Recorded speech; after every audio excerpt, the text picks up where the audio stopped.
When Athaliah, the mother of Uzziah, saw that her son was dead, she proceeded to destroy the whole royal family.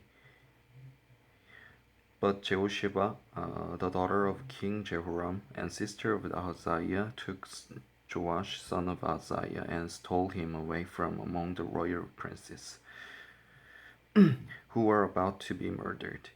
She put him and his nurse in a bedroom to hide him from Athaliah. So he was not killed. He remained hidden with his nurse at the temple of the Lord for 6 years while Athaliah ruled the land. In the 7th year, Jehoiada sent for the commanders of the units of 100, the Karites and the guards, and had them brought to him at the temple of the Lord. He made a covenant with them and put them under oath at the temple of the Lord. Then he showed them the king's son. He commanded them, saying, "This is what you're to do.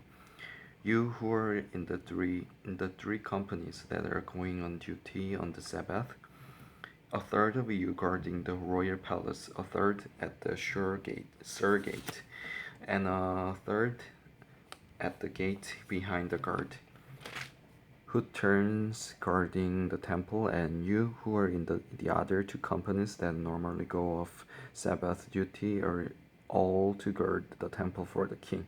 Station yourselves around the king, each man with his weapon in his hand. Anyone who approaches your ranks must be put to death. Stay close Stay close to the king wherever he goes." The commanders of units of 100 did just as Jehoiada the priest ordered. Each one took his man, those who were going on duty on the Sabbath, and those who were going off duty, and came to Jehoiada the priest. Then he gave the commanders the spears and shields that had belonged to King David and that were in the temple of the Lord. The guards, each with his weapon in his hand, stationed themselves around the king near the altar and the temple.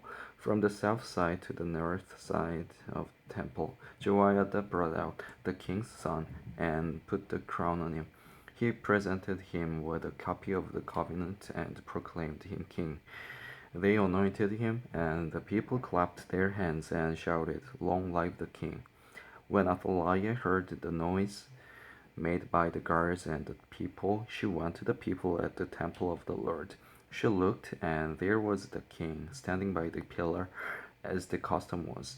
The officers and trumpeters were beside the king, and all the people of the land were rejoicing and blowing trumpets. Then Athaliah tore his robes and called out, "Treason, treason, treason!"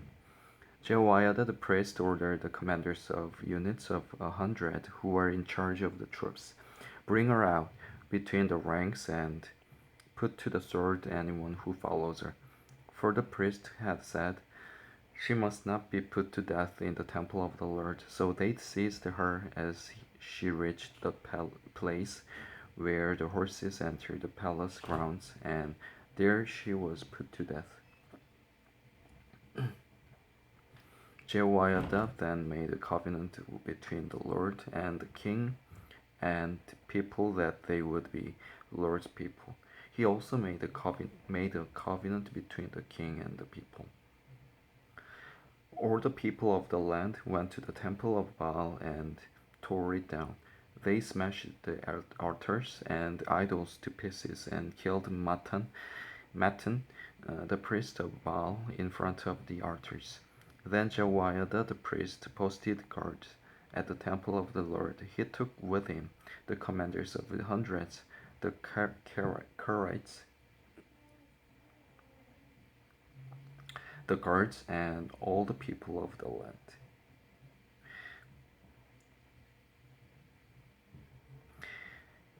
And together they brought the king down from the temple of the Lord and went into the palace, entering by way of the gate of the guards.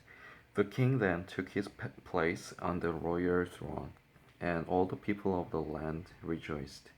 And the city was quiet, because Athaliah had been slain with the sword at the palace. Joash was 7 years old when he began to reign,